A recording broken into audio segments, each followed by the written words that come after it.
दहेज। प्रीति बहुत ही संस्कारी और छोटी बड़ी सबका आदर करने वाली लड़की थी, लेकिन दहेज स्क्रैच के कारण वो कितना भी प्रयास कर ले ससुराल वालों का आदर नहीं कर पाता था। प्रीति एक सीधी साधी लड़की थी, थोड़ी सी डरपोक, खबरे स्वभाव की थी। आजकल की लड़कियों से बिल्कुल अलग था।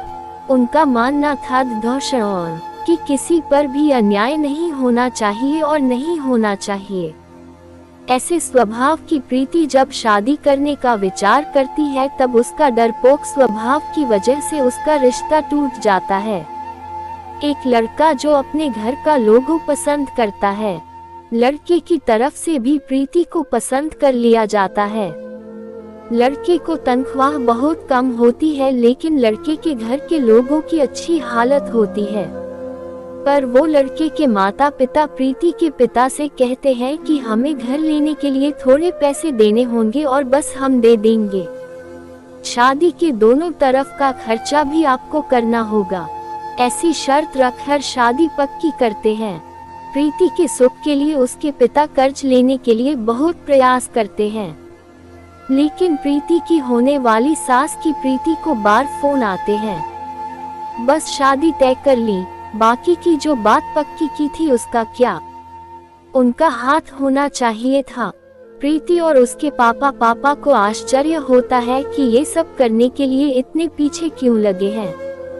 तभी उसके बंदर को शक हुआ और पूछने पर उन्हें पता चला कि उसके लड़के के पिता की हालत ठीक नहीं है।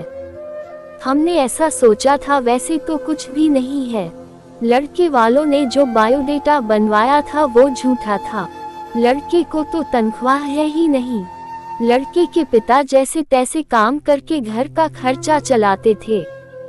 ये सब आसानी से होने पर क्या करूं ये उन्हें समझ में नहीं आ रहा था, क्योंकि शादी टूट नहीं सकती।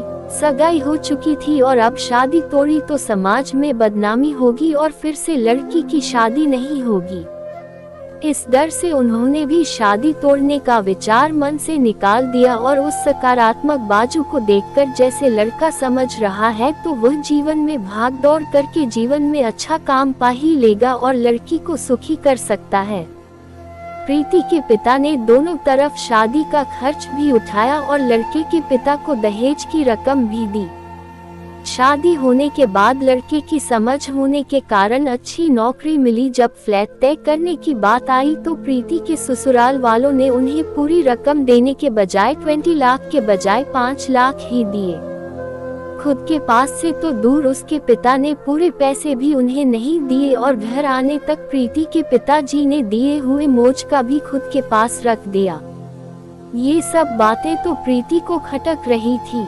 उसने ये सब बातों का प्रश्न पूछने का बहुत प्रयास किया, लेकिन उसे उत्तर नहीं मिला।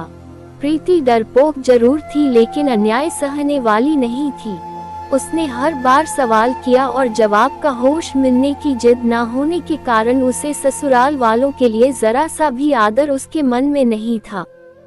जैसे समय व्यतीत वैसे वैसे भी अपने ससुराल वालों से संबंध तोड़ दिए।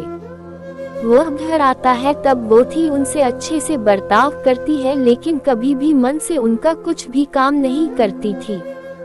और वह जब गांव में रहते थे तब कुछ भी होता था तो वह पूछते तक जरूरी नहीं समझती थी। पर उसके ससुराल वालों को कोई फर्क नहीं पड़ा। जैसे समय निर्धारण पर किसी तरह से बातचीत और अपनापन नहीं हो रहा है, रिश्ते में दूरियां आने लगी। सच में दहेज के कारण रिश्ते टूटते हैं तो दहेज लेना जहां तक सही है।